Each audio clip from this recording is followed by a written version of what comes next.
যে প্রতি শতাংশে মাছগুলো কত পিস দেওয়া যায়। প্রতি শতাংশে 1000 হতে 1500 পিস এককভাবে, আর মিশ্র খেতে হলে 600 থেকে 700 পিস পোনা আপনারা চাষে দিতে পারেন। আর আশা করি এই সমস্ত মাছে কোনো সময় লস হবে না। যদি আপনারা পরিচর্যা ভালো পুকুর আর কি করেন বা ভালো পুকুরে চাষ করেন, সেক্ষেত্রে আপনাদের কোনো সময় লস হবে না, আশা করি গ্যারান্টি সহকারে আমরা বলতে পারি। কিন্তু আমাদের কথা অনুযায়ী মাছ ছাড়তে হবে। কথার বাইরে মাছ ছাড়বেন তাহলে বড় হবে না। আর দ্বিতীয় কথা হচ্ছে, এই মাছ ছাড়তে হলে পুকুরে আগে এককভাবে মাছগুলো চাষে দিয়ে 1 মাস পরে আপনারা কাপজাতীয় বা দেশি ট্যাংরা মাছ চাষ করতে হবে। অনেকেই আছেন যে ভিডিও দেখছেন বা দেখেই আপনারা চিন্তা ভাবনা করেন যে আমাদের পুকুর তো আছেই, আমরা মাছগুলো নিয়ে রেখে দেব। এখন রেখে দেওয়ার যে ব্যাপারটা, সেটা হলো আপনারা যদি বড় মাছের সাথে আগেই নিয়ে ছোট মাছ রেখে দেন, তাহলে বড় মাছের খাবার দিলে তো বড় মাছ খেয়ে নিতেছে, আপনার ছোট মাছে খাবার পাচ্ছে না। সেটা হচ্ছে মূল বিষয়।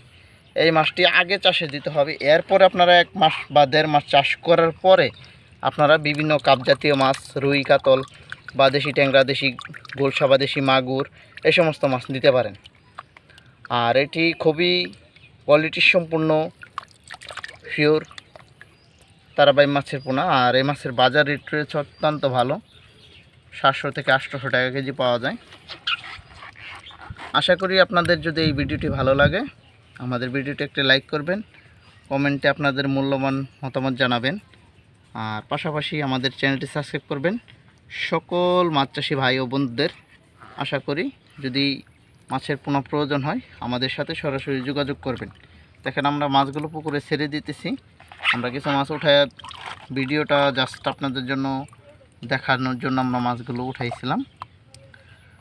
যে সকল মাছ চাষি বা খামারি ভাইয়েরা রয়েছেন, পানির মধ্যে 8টা রাখুন, এটা তুললে, হ্যাঁ, যে সমস্ত খামারি ভাই ও চাষি ভাইয়েরা রয়েছেন, মাছ চাষ করতে চান, তারা অবশ্যই আমাদের সাথে পরামর্শ জেনে মাছগুলো চাষ করবেন। আশা করি আপনাদের কোনো সময় লস হবে না। অনেকেই মাছগুলো চাষ করে লসের সম্মুখীন হয়েছেন।